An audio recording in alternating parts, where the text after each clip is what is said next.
Good morning mga kaagri. So ito yung mga breeders natin na mga D853. Mga imported po ito sila mga kaagri. CCU pa lang po ito sila nung dumating dito sa Davao del Sur.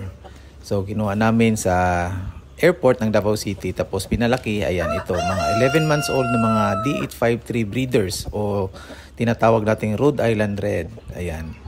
So ito yung backyard farm natin mga kaagri.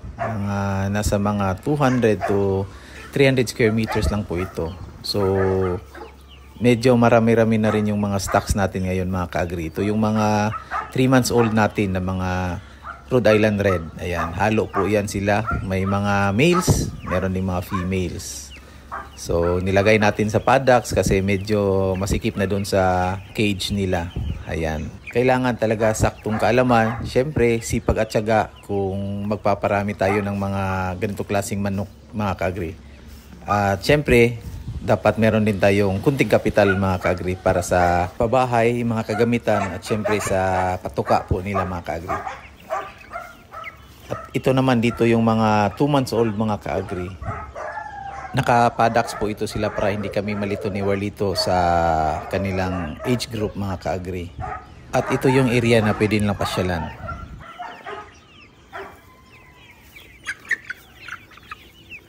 Marami pong alternatibong pamamaraan mga kaagri kung paano tayo maka-save sa kanilang patuka. So pwede tayong gumamit ng mga forages gaya ng Madre de Agua, mga Rensoni o mga dahon-dahon ng mga gulay mga kaagri. Pwede po para maka-less po tayo sa patuka nila. Tara, pasok tayo mga kaagri.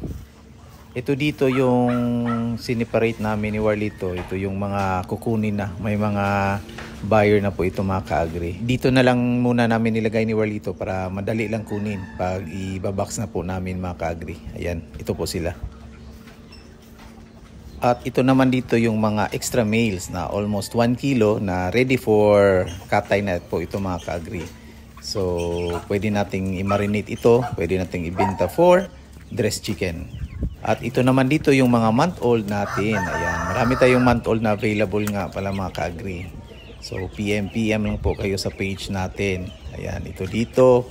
Mga month-old din natin. Ito dito, mga extra stocks natin dito. Ayan, marami to sila mga kaagri. Puno to sila lahat dito mga kaagri.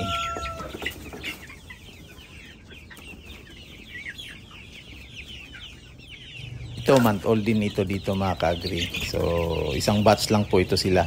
Sineperate lang namin para hindi po masyadong masikip. At ito naman dito yung brooding area. So, dito namin nilalagay yung mga less than month-old. Yung mga day-old chicks. Ayan, ito 2 weeks old ito sila dito mga kaagri. Ayan, so, ito din. 2 weeks old and then isa dito sa kabila, mga day-old chicks. Ayan, kahapon lang po ito sila napisa mga kaagri. 230 heads po yung napisa kahapon.